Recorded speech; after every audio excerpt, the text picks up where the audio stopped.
Hello, my name is Dr. Heather Lau. I'm the director of the Lysosomal Storage Disorders program at NYU Langone Health. Today, I'll be speaking about the impact of Fabry on the brain, specifically regarding the brain fog. Here are my disclosures. The overview. We'll talk a little bit about the effect of Fabry on the overall nervous system, specifically how it affects, it's affected with stroke, Fabry and white matter lesions, and then delve into the impact on cognition and memory causing fog. So what is Fabry fog?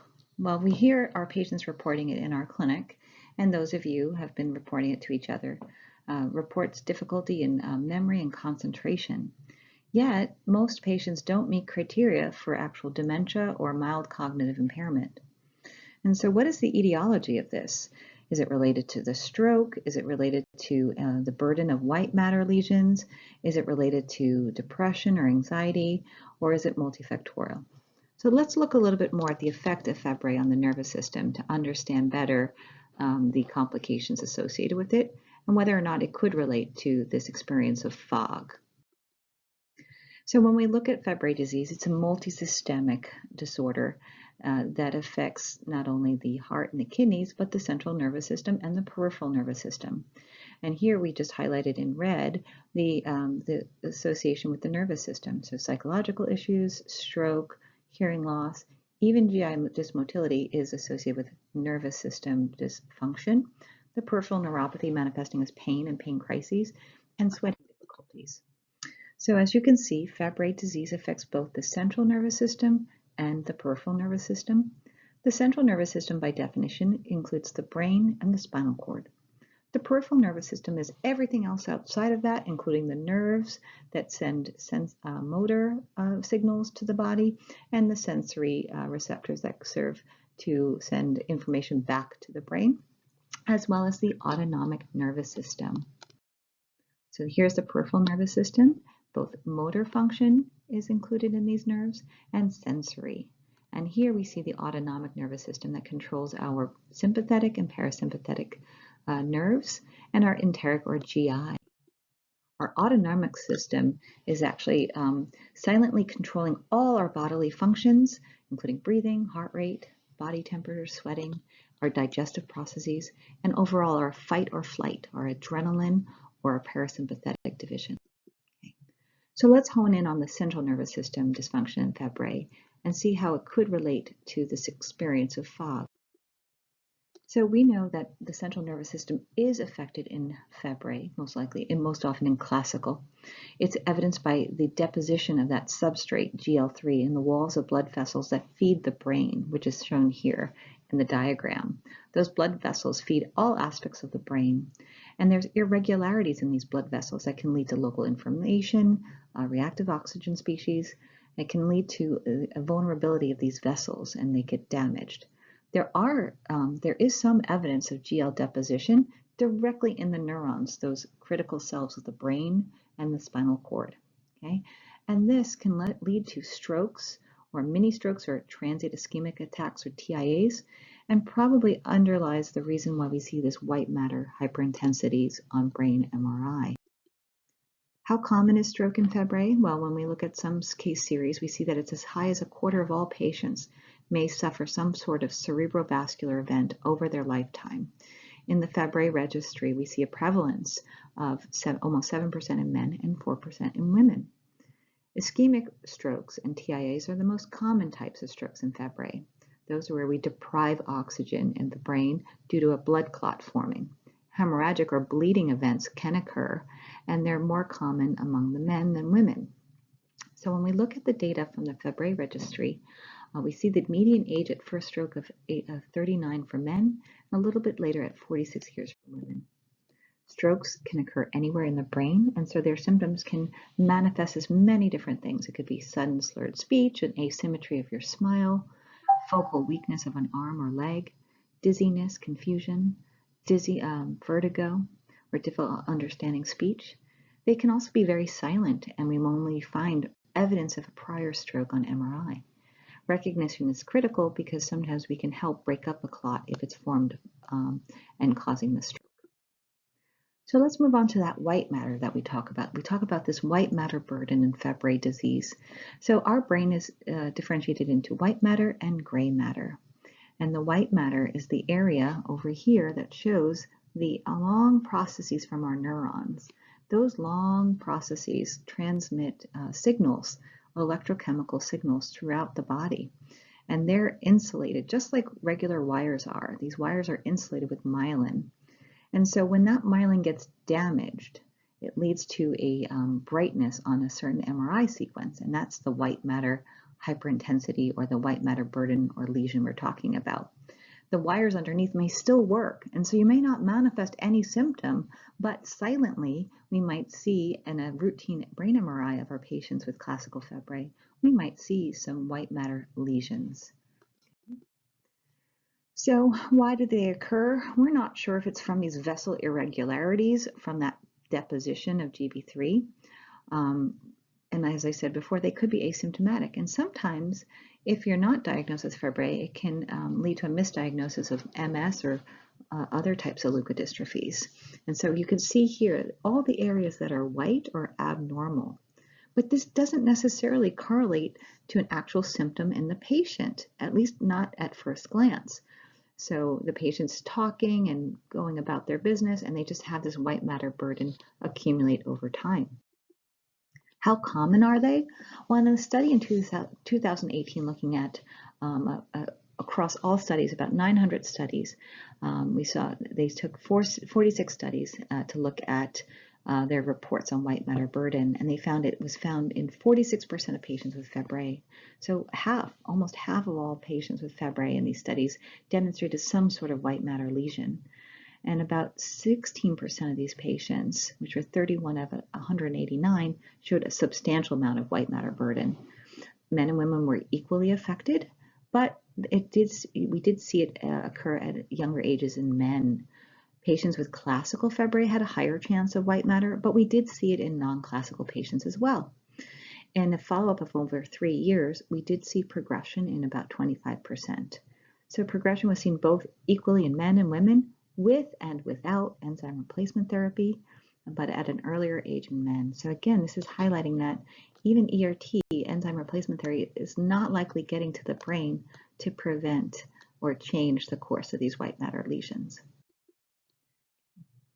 So when we think about when these occur, there was a study in 2018 that did brain MRI in 44 children and teenagers, 20 of which were boys. Median age was 14. And they could see that there was white matter lesions already present in children. And we compared it to children with another neurologic condition called migraines, where we can see some little bit of white matter lesions. And we saw that up to 16% with Fabry had asymptomatic white matter lesions. They didn't know they had it. They didn't feel it. They didn't manifest it. 5 of these were girls. Brain abnormalities revealed it was involved in the deep gray matter and even in parts of the brain called the cerebellum. None of the patients had microbleeds.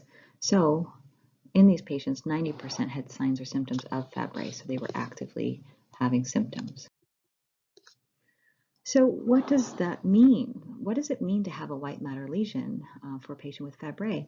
Well, as I said, it could be completely asymptomatic.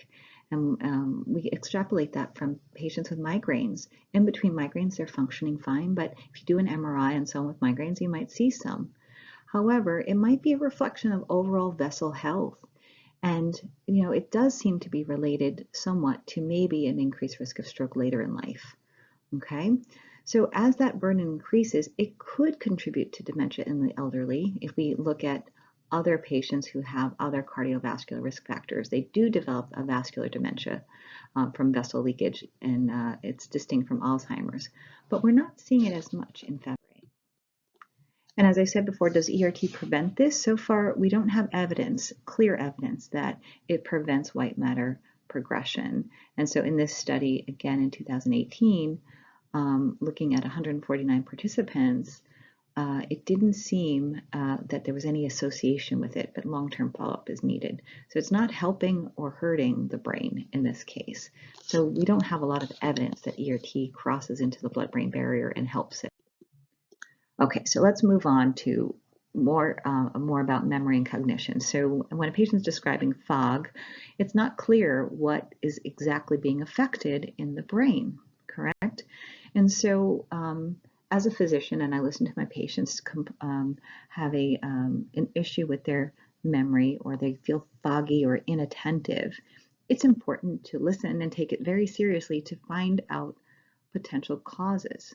So in several studies over the last decade, they've been looking at this closely, and they do find some impact in certain domains of cognition, right? So your ability to think is not just memory and recall, but it's ability to organize your thoughts, to plan or execute complex things, pay attention and concentration. Those are all aspects of your mind that could be impacted. So although we're not seeing a frank memory problem in a lot of our patients, so overall preservation of actual memory is fine, general intellectual functioning is fine, and the global cognition is fine, there are still areas of executive functioning, so planning and higher order activities, attention and information processing speed can be impacted by Fabry. And so there are a number of diseases or processes that I just explained that occur in Fabry disease that might impact that. So for example, stroke. If you have increased stroke risk and then on MRI find evidence of prior stroke or vessel disease, you're more likely to have impacts on cognition. And then there is an interplay with psychological difficulties, regardless of whether you have Fabry or not. Depression, anxiety, and other mood disorders can definitely impact cognition. It can slow your processing speed. You become more lethargic and slow in your thinking.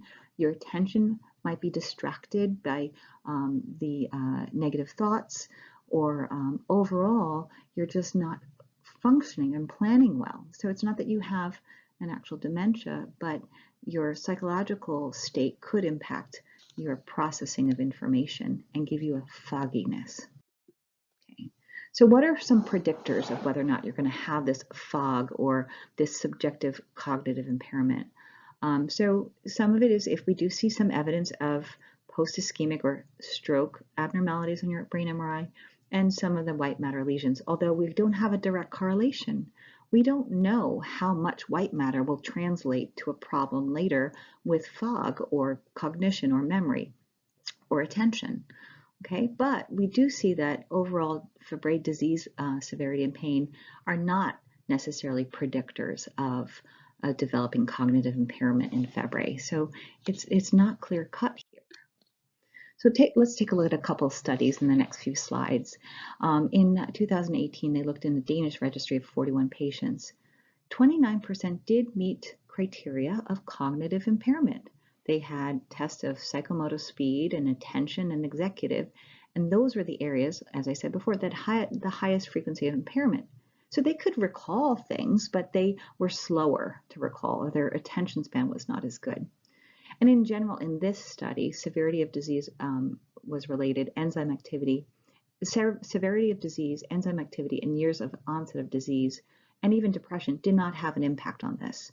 So this was whether or not you had these, it did not impact your function on those tests. But we did see impairment significantly occur more often in patients with a history of stroke. Okay, so now we see that stroke might be involved here. Interestingly, the patient's own perception of their cognitive ability was not associated. So if they thought they were doing badly, they actually did better than they thought. And so their own experience did not necessarily reflect in the performance.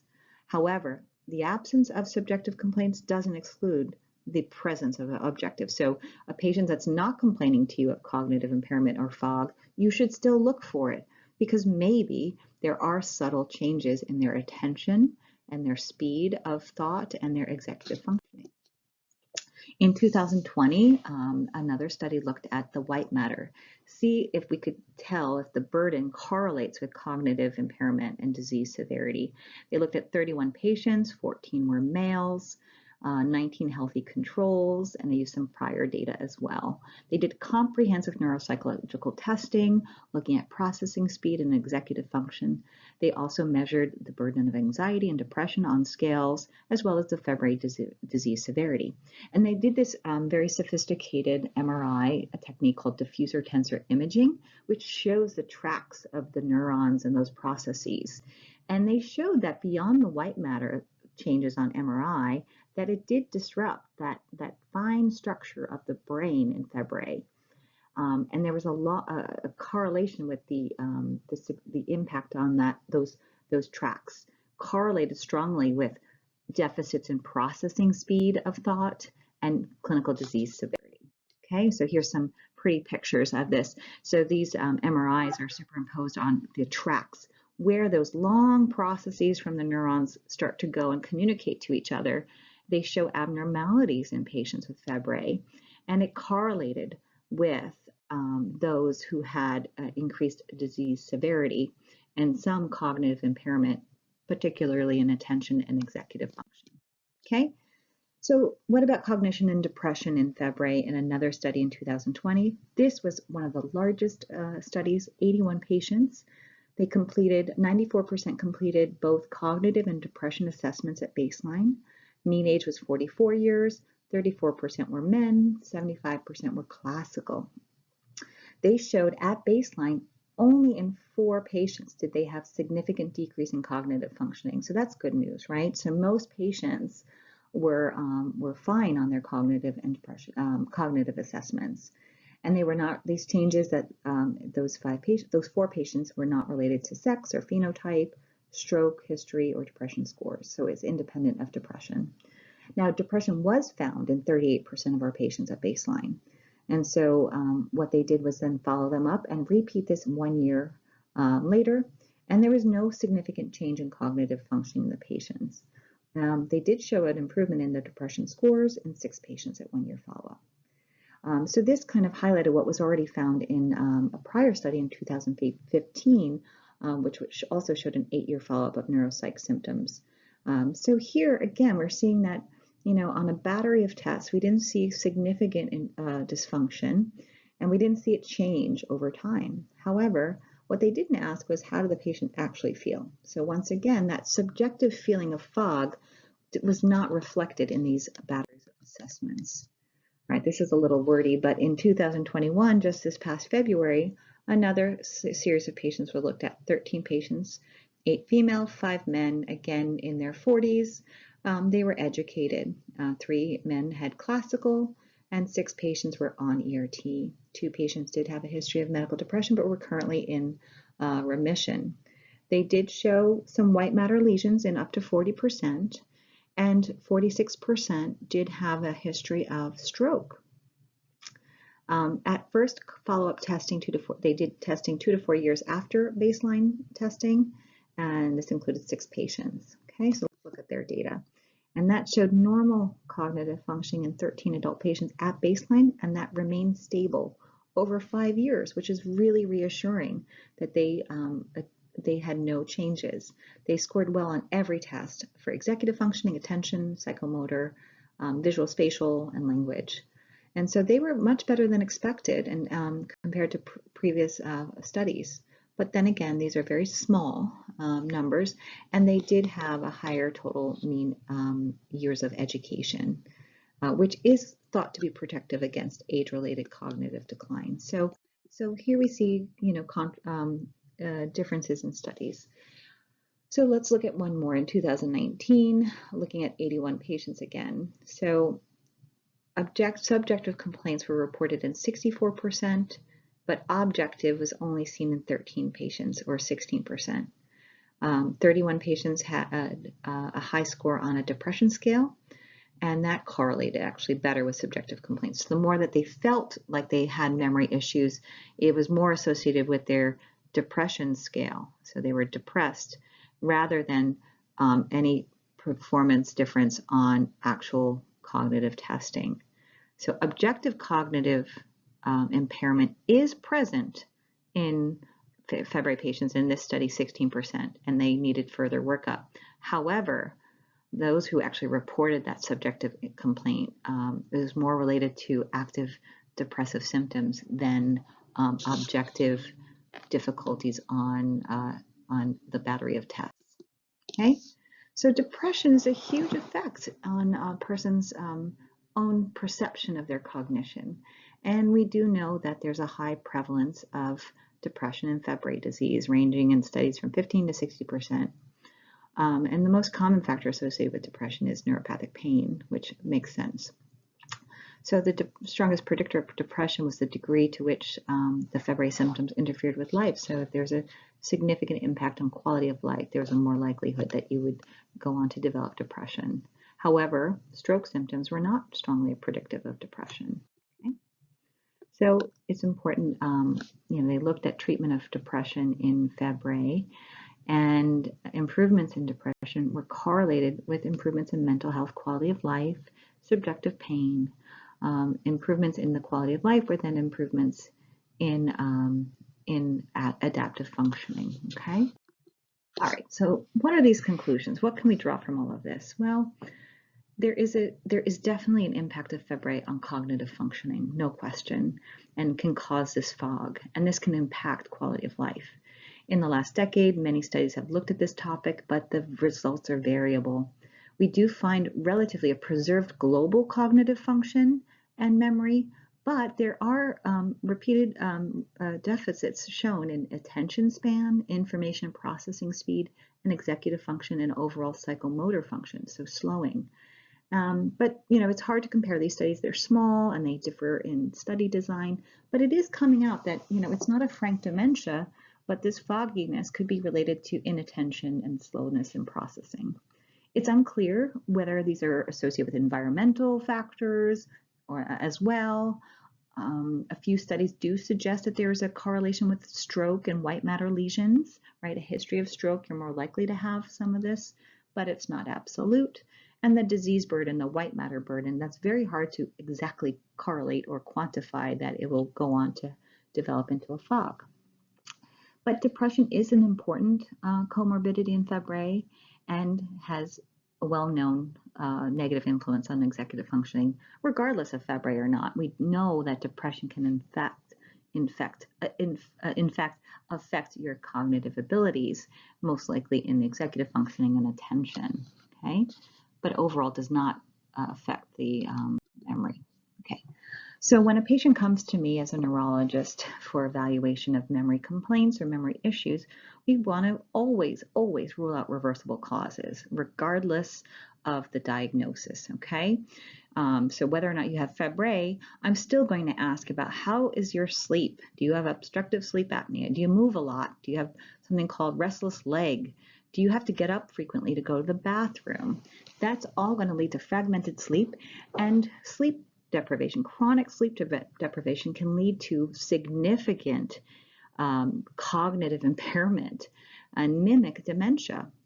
And so people are could have word finding difficulty, inattention, and difficulty with planning because of lack of good quality sleep. Depression and anxiety is a well-known mimicker of dementia in severe forms, but in subtle ways, it could contribute to that overall picture. So whether it's the primary cause or a secondary cause, we know that depression can occur in Fabry, and we should screen for it and recommend treatment if they meet criteria, which could be a combination or either psychotherapy or medication or both. We should check a thyroid level. We should check other metabolic factors. You can have Fabry and still have thyroid dysfunction. And then look at the medication profile. A lot of our patients, as they age, are on lots of different medications, and they can cause side effects leading to fogginess. So what do you do then? So in general, this is not an absolute list that you have to do, but I would recommend a sleep study if there's poor quality sleep or sleep disruption or concern for obstructive sleep apnea. You may not know that you're waking up hundreds of times because it's not completely awakening. You're doing micro arousals, and that can lead to really disrupted sleep. Screening for obviously neuropsychiatric evaluation. You should take your patient seriously, right? Take it seriously that they're having memory issues, and then figure out what domain. Is it memory? Is it word finding? Is it attention? Is it visual spatial? What is going on? Screen for anxiety and depression, screen for attentional difficulties, screen for the pain. How are we so distracted because we're in a significant pain? And obviously blood work for endocrine and nutritional deficiencies. So I'll leave with this slide. So overall, the impact of Fabry on the central nervous system can be pretty profound with obvious objective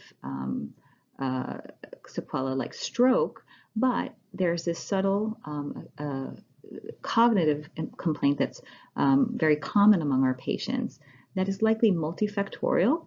It might be contribution from the white matter burden. It could be from prior history of stroke. It could be from comorbid psychiatric conditions. It could be from just other possible causes, including poor sleep. And so in addition to screening for stroke and stroke guidelines and neuropathic pain, as a neurologist, we will assess for the impact on mood and cognition as well. So here's just a long list of what we do in a neurology clinic when we're evaluating a patient with Fabry. So we need to understand better over the long term the manifestations in Fabry as it relates to the brain and cognition. And what's interesting to me is whether or not these small molecule approaches that cross the blood-brain barrier, will it help prevent stroke? Will it affect white matter burden? Will it impact the cognition? I don't know. And so I'll leave it there, but it's been wonderful to talk with you today, and I'll welcome any questions. Thank you.